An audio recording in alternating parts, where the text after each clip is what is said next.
Ultimamente eu tenho deixado espaço reservado na minha agenda para comparecer em todas as reuniões da CPI da Santa Casa.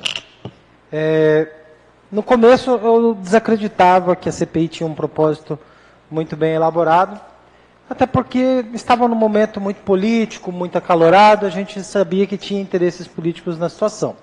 Aos poucos, acompanhando o trabalho da CPI, pude perceber que a CPI tem desenvolvido de uma maneira muito séria, tanto pelo Toninho, quanto pelo senhor, quanto pelo Luiz Cláudio, e essa condução de maneira séria tem me feito acreditar que posso colaborar de algumas formas para que ela tenha um resultado importante. Dentro disso, fiz uma pequena leitura de algumas informações que eu recebi, e por ser oposição, de repente a gente acaba virando curva de rio. Muitas denúncias vão nos chegando, e participei da sessão anterior. Quando saí da sessão anterior, algumas pessoas vieram me falar sobre assuntos da Santa Casa.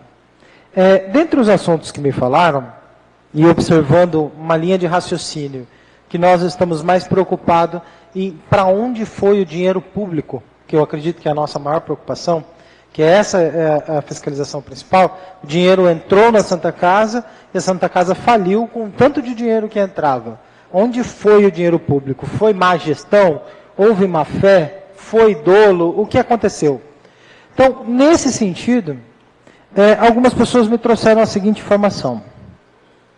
O problema da Santa Casa, vereador Toninho e Veloso, não era necessariamente a aquisição do equipamento de R$2 milhões. Até porque havia um certo planejamento para, de fato, usufruir desse equipamento. Há uma informação de que houve problemas no meio do caminho e que, supostamente, no meio do caminho, quando já viu que o barco estava afundando, renegociaram nos bastidores esse equipamento de maneira a fazer caixa, mesmo sem o equipamento chegar. Isso que eu estou passando para o senhor são informações que eu ouvi. Tá? Outra questão, contratos com o SEI, com outras empresas, as empresas que de fato trabalhavam não eram o problema. A informação que me passaram é que diretores da Santa Casa não poderiam receber, por ser diretores de uma entidade filantrópica. Desta forma, pegava-se o recurso da Santa Casa e loteava entre diretores, alguns deles. Esses diretores tinham direito a contratos dentro da Santa Casa e quantidade de emprego. Então, alguns diretores poderiam dizer o seguinte: a minha esposa vai trabalhar em determinada função, o meu filho ou meu genro vai para trabalhar em tal função, e lotear os principais cargos entre familiares dos diretores, com altos salários. Ponto 1. Ponto 2. Alguns desses diretores tinham empresas, ou do nome dos filhos, ou em nome próprios, e essas empresas, de nome de familiares, tinham contratos direto com a Santa Casa. O senhor pode verificar, o senhor vai encontrar empresas com contratos de R$180 mil. 140 mil, 180, por empresa. A faixa era de 100 a 200 mil, de acordo com o grau de importância do sócio-diretor. Esses contratos com os cargos especiais que mantinham os diretores com má administração no poder. Por exemplo, temia-se tirar o Saboia da sua função de diretor, porque ao tirar o Saboia, um outro diretor, de repente bem intencionado, não concordasse com a divisão desses recursos, certo? E não concordasse com o apadrinhamento desses cabides de empregos dos seus familiares. Entendeu? Por fim, as emendas parlamentares eram o que subsidiava toda essa despesa.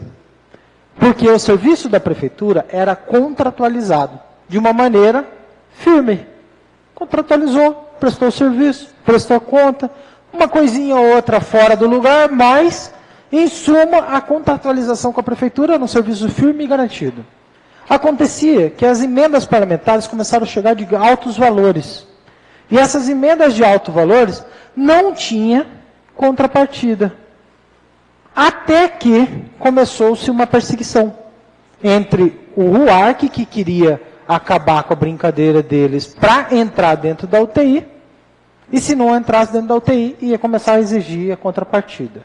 Eles recusaram a participação da Proclin, da Qualicare, dentro da UTI. Aí, o RUARC, quanto secretário, começou a exigir a contrapartida, a prestação de conta das emendas que ia para a Santa Casa. A Santa Casa não tinha como passar as emendas com prestação de contas, porque esses dinheiros vazavam nas empresas dos associados, dos diretores. Por fim, eles começaram a usar o dinheiro da contratualização para pagar esses contratos superfaturados e desviando o dinheiro. Na crença que, através de articulação política, conseguiriam liberar as emendas e aí as emendas equalizariam as despesas da Santa Casa. Não conseguiram liberar as emendas e gastaram-se o dinheiro da contratualização. Outro ponto.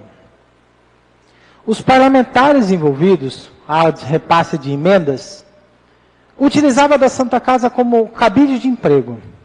Essas são denúncias que eu recebi. Estou passando, vou esconder a fonte. Mas aí o senhor, como presidente da CPI, tem todo o poder para verificar a veracidade dos fatos. Os parlamentares deputados federais repassavam emendas para a Santa Casa. Em contrapartida, contratava indicado do parlamentar tal, indicado do parlamentar tal. Ah, preciso da cirurgia para fulano. O parlamentar conseguia cirurgia para fulano e as coisas iam acontecendo. Essas cirurgias, essas beneficências, essas contratualizações não estavam dentro da regulação do SUS. Logo, não poderiam ser pagos pelo município pelo processo de contratualização. E muito dinheiro foi pago em ações ali. E acabava fazendo com a seguinte situação: a empresa do Dr. Saboia, o Dr. Saboia tem uma empresa que presta serviço dentro da Santa Casa. Tanto é que o constrangimento foi tão grande que mesmo que, alterando a diretoria, houve a continuidade do serviço. Por quê? Porque havia uma contratualização com a empresa dele, que presta serviço lá dentro.